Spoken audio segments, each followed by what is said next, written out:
हर हर महादेव। आप सभी को नाग पंचमी पर्व की हार्दिक शुभकामनाओं के साथ मेरा प्यार भरा नमस्कार। आप जानेंगे नाग पंचमी कब मनाई जाएगी 2024 में, और जानेंगे नाग पंचमी के दिन हमें किन बातों का ध्यान रखना है। साथ ही जानेंगे नाग पंचमी की पूजा विधि और इससे जुड़ी सारी महत्वपूर्ण बातें। हिंदू धर्म में सावन माह एक बेहद पवित्र महीना है। इस महीने में भगवान शिव की आराधना करने के साथ साथ उनका व्रत भी रखा जाता है।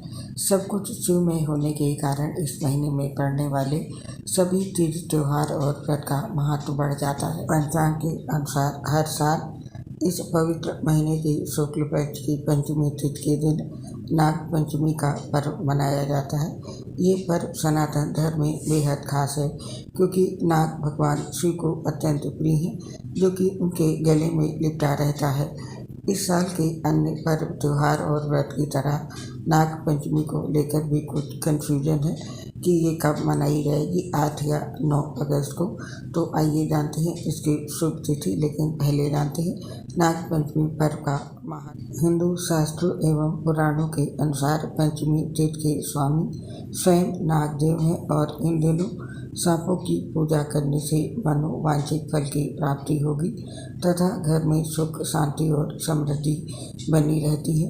इस दिन विभिन्न नामों से विख्यात 10 नाग देवताओं की पूजा करने से कुंडली में मौजूद राहु व केतु से संबंधित दोष मिटते हैं। साथ ही काल सर्प दोष की भी पूजा इस दिन करवाई जाती है। पंचमी के दिन इनकी पूजा करने से सभी तरह की बाधाएं दूर होती हैं और मनुष्य को सर्प भय से मुक्ति मिलती है। और गरुड़ पुराण के अनुसार मुख्य द्वार के दोनों ओर नाग देवता का चित्र चिपकाकर या लाल चंदन, काले रंग अथवा गोबर से नाग देवता बनाकर विधि विधान पूर्वक दूध लावा अर्पित करके धूप दीप से पूजन करते हैं। इससे नाग देवता प्रसन्न होते हैं और परिवार सर्पदंश से भय मुक्त रहता है। नागलोक की देवी माँ मनसा देवी हैं, और नाग पंचमी के दिन इनकी भी पूजा का विशेष फलदायी मानी जाती है। इनकी पूजा से वंश वृद्धि के साथ ही सुख समृद्धि भी मिलती है। इसके साथ ही नाग पंचमी पर काल सर्प की पूजा की विशेष महिमा है।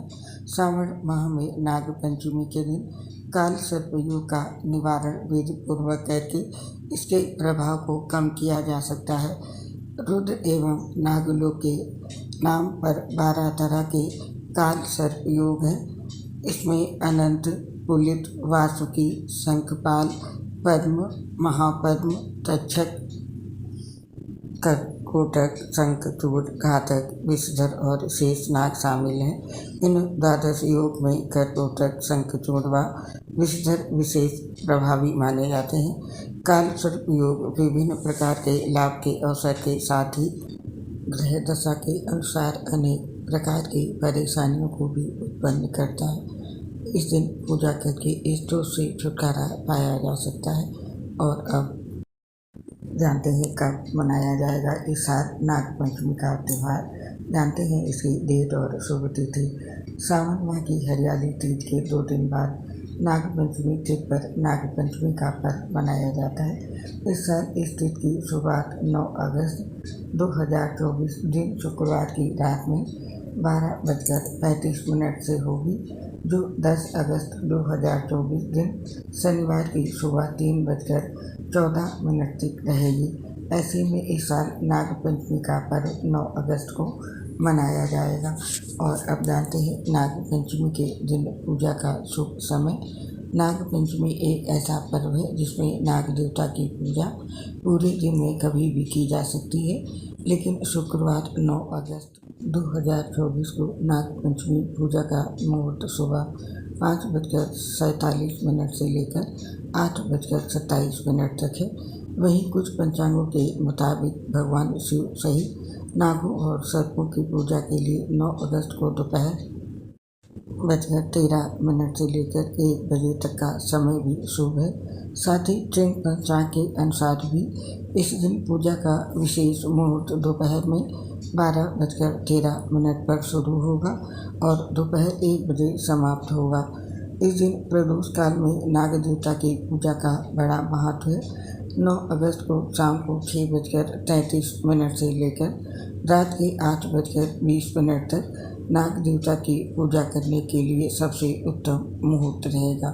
तो ये थे विभिन्न पंचांगों के अनुसार इस दिन पूजा के शुभ मुहूर्त। और अब जानते हैं नाग पंचमी पर बनने वाले शुभ योग का समय। इस बार नाग पंचमी का पर्व बेहद खास है क्योंकि इस तिथि को 2 शुभ योग का निर्माण हो रहा है। ज्योतिषियों और पंडितों के मुताबिक करीब 6 साल के बाद 9 अगस्त यानी नाग पंचमी के दिन सिद्धि योग और अमृत सिद्धि योग का महासंयोग हो रहा है। इन 2 शुभ संयोगों में नाग पंचमी के दिन पूजा से अभीष्ट फल की प्राप्ति हो सकती है।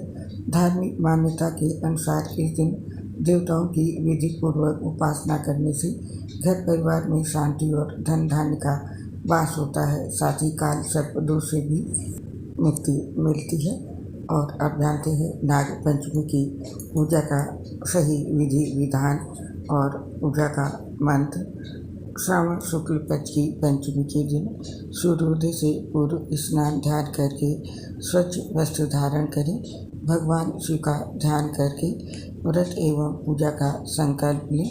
घर के आंगन में चौक बनाकर इस पर कच्ची मिट्टी से नाग देवता की प्रतिमा बनाएं। इस प्रतिमा को चौक के बीचों बीच स्थापित करें। हिंदू धर्मशास्त्रों में 10 विशेष नागों अनंत, वासुकी, शेषनाग, पद्मा, कंबाला, कैकोटक, अश्वतर, धृतराष्ट्र, शंखपाल, कालिया नाग, तक्षक नाग और पिंगला की पूजा का विधान है। पूजा शुरू करने से पूर्व इनके नाम लेते हुए इनसे अपने और अपने परिवार के लिए सुरक्षा, समृद्धि और शांति की कामना करें। नाग की प्रतिमा पर रोली, फूल, चावल, हल्दी और दूध चढ़ाएं। साथ ही निम्न मंत्र का जाप करते हुए पूजा जारी रखें। मंत्र इस प्रकार से है। सर्वे नागाः प्रीयन्तां मे ये केचित् पृथ्वी तले ये च हेति मरीचिस्था ये रे दिवि संस्थिता ये नदीषु महानागा ये सरस्वती गामिनः ये च वापितस् येषु तेषु सर्वेषु वै नमः।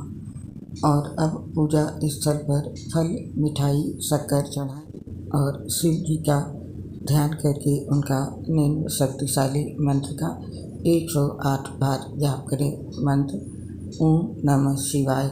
और पूजा के समापन में नाग पंचमी व्रत कथा सुने और शिव जी की आरती उतारे।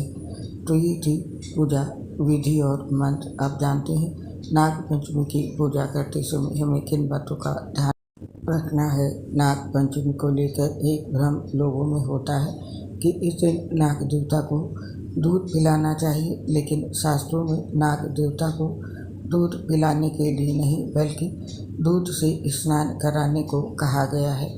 वहीं विज्ञान के अनुसार भी नाग दूध को नहीं पचा सकते, इसके चलते उनकी मृत्यु तक हो जाती है। इसी वजह से इस दिन आप ऐसा करने से बचें। साथ ही नाग पंचमी के दिन ये काम बिल्कुल ना करें, इनको करने की मनाही है।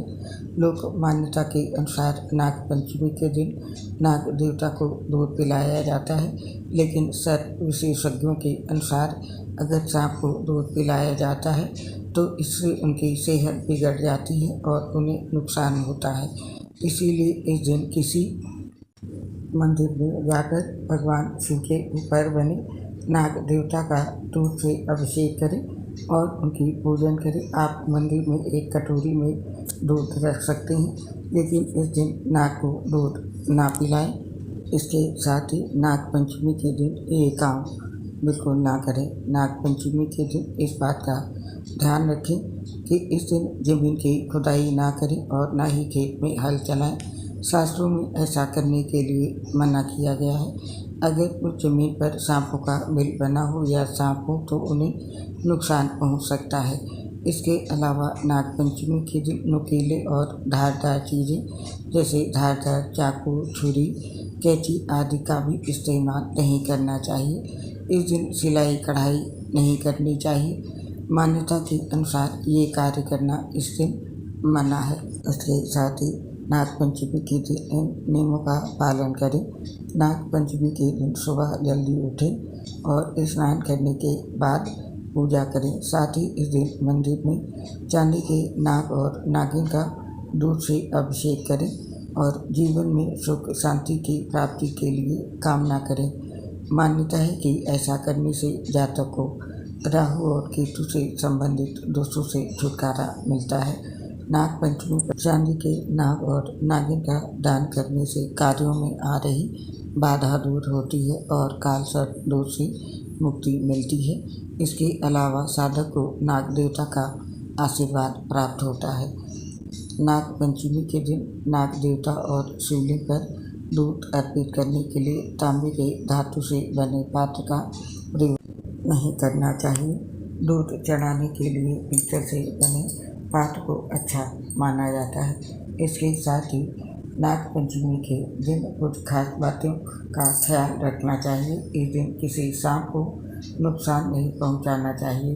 अगर कोई सांप को नुकसान पहुंचा रहा है तो उसे बचाना चाहिए और धार्मिक मान्यता है कि इस दिन अगर कोई सांप को नुकसान पहुंचाता है तो उसे सर्प दोष, काल सर्प दोष जैसे दोष लग सकते हैं। इसके साथ ही इस दिन लोहे की कढ़ाई और तवे पर खाना बनाने की मनाही होती है। इस दिन ऐसा करना आपके लिए नुकसानदायक साबित हो सकता है। नागपंचमी की पूजा करते समय इन सभी बातों और नियमों का विशेष रूप से ध्यान रखें, अन्यथा आपके ऊपर कई तरह के दोष लग सकते हैं। आप और आपके पूरे परिवार पर भगवान भोलेनाथ का आशीर्वाद सदैव बना रहे, इसी कामना के साथ अब इस पोस्ट को समाप्त करने की आज्ञा चाहते हैं। आपसे शीघ्र मिलेंगे फिर किसी नई पोस्ट के साथ। तब तक के लिए आप सभी को नागपंचमी पर भी ढेर सारी शुभकामनाओं के साथ मेरी प्यार भरी राधे राधे। आपसे अपनी एक समस्या शेयर कर रहे हैं दोस्तों। हम लीवर सोसिस सहित गंभीर बीमारियों से ग्रसित हैं, जिसकी वजह से पोस्ट बनाते समय काफ़ी परेशानी आती है। सांस फूलती है तो आवाज़ भी ठीक से नहीं आ पाती है। इसके लिए साथियों हमें क्षमा कर दें और अपना सहयोग हमारे साथ बनाए रखें। उम्मीद करती हूँ हमारी समस्या को समझते हुए आप सभी साथी हमारा सहयोग जरूर करेंगे। इसके लिए आप सभी साथियों का हृदय से बहुत बहुत धन्यवाद। जय श्री राधे कृष्ण, राधे राधे, हर हर महादेव।